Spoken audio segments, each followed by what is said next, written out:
algo se mueve en el ambiente del continente americano. Y esta vez no tenemos que hablar de temblores de tierra, ni de vientos huracanados, ni de fascinerosos, ni de narcotraficantes asesinando gente en cualquier cafetería. Todas esas barbaridades que se llevan todo por delante. Esta vez ha sido un aire de esperanza. Y como cada semana corresponde a nuestro corresponsal en Latinoamérica y director de Nodal.am, Pedro Briguer, contarnos. Y hoy no tenemos que hacer como siempre, que al final le decimos, por favor, danos una buena noticia. Hoy la principal noticia es una buena noticia. Buenas noches, Pedro. Buenas noches, Juan Carlos. Es verdad, es una buena noticia la elección en México, pero déjame sugerirte algo, ya que hablaste antes de Rivera. ¿Por qué en vez de criticarlo tan duramente no lo traes a América Latina, a la Argentina, a Brasil, a México, y recorren juntos y hablan con los abuelos que llegaron franquistas y antifranquistas durante la Guerra Civil Española, después de la guerra, que había tanto hambre en España, se asentaron en nuestros países latinoamericanos, los recibieron con las puertas abiertas, ellos eran inmigrantes, no les preguntaron si tenían papeles, si eran sin papeles, si eran exiliados políticos, económicos, refugiados, apátridas o lo que fuera. Tráelo a Rivera, recorran juntos, hablen con la gente mayor, que cuente la experiencia de lo lindo que es ser recibido en un país. Es una idea que te dejo para tu programa. No sé si me gusta mucho que me plantees como plan de verano irme de vacaciones con Rivera, pero lo voy a pensar. A trabajar, yo digo a trabajar. Ah, bueno. Pero de última me lo mandás a mí y yo recorro con él esos lugares. De todas maneras, vamos al grano. Estábamos hablando de la buena noticia, contundente victoria de Andrés Manuel López Obrador en México, y a mí me gustaría señalar varias cosas. En primer lugar, que México fue durante casi 30 años el niño mimado, o la niña mimada, el modelo de los organismos financieros internacionales, del Banco Mundial, del Fondo Monetario Internacional, de todos esos organismos internacionales que hablan de inversiones, de macroeconomía, de crecimiento económico. Hicieron todos los deberes, todo aquello que les decían que había que hacer.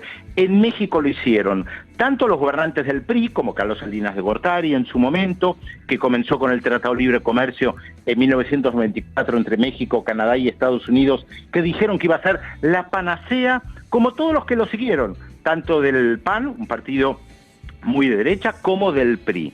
Resultado, según datos oficiales, Juan Carlos, cerca del 50% de la población vive en condiciones de pobreza. Los expertos en temas de pobreza, como Julio Voltvinic, un sociólogo que ha estudiado este tema durante décadas, dice que en realidad llega al 70%. Y esto es lo que permite comprender, en parte, por qué gana López Obrador, por qué gana la izquierda. A esto agregale los altos niveles de corrupción y algo que nosotros hemos hablado en el programa en más de una oportunidad, los asesinatos de políticos.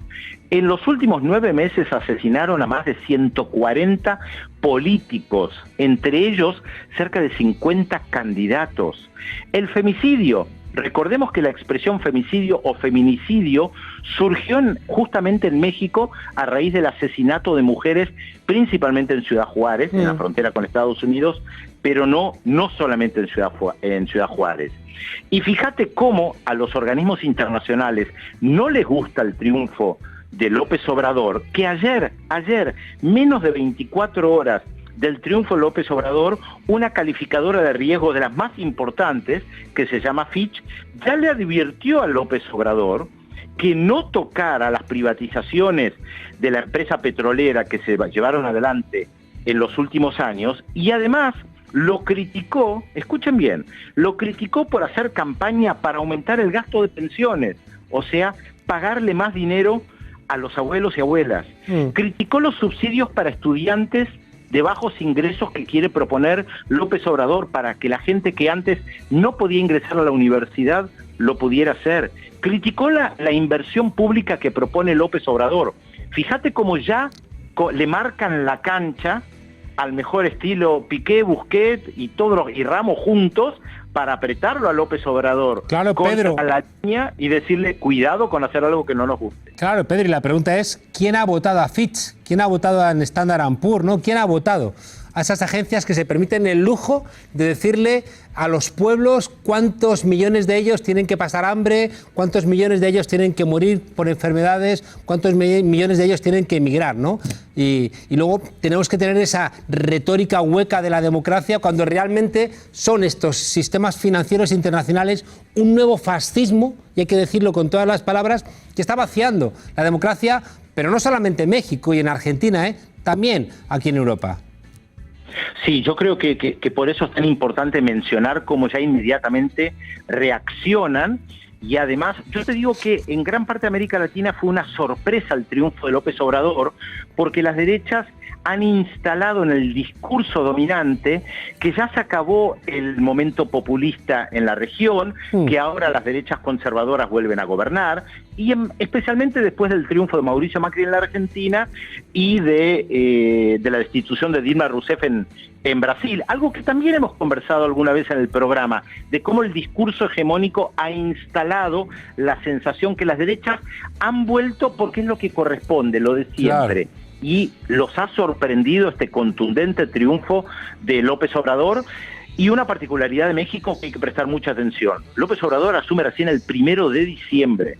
Son 5 meses, en México es mucho tiempo, así que yo diría que seamos muy cautelosos y sigamos muy de cerca, que hay que proteger a López Obrador, porque no creo que se le hagan fácil.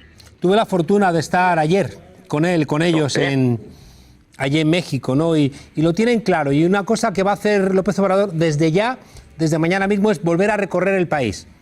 Él ha entendido que la posibilidad de que sus políticas puedan llegar a buen puerto es si hay pueblo consciente y organizado que lo apoye.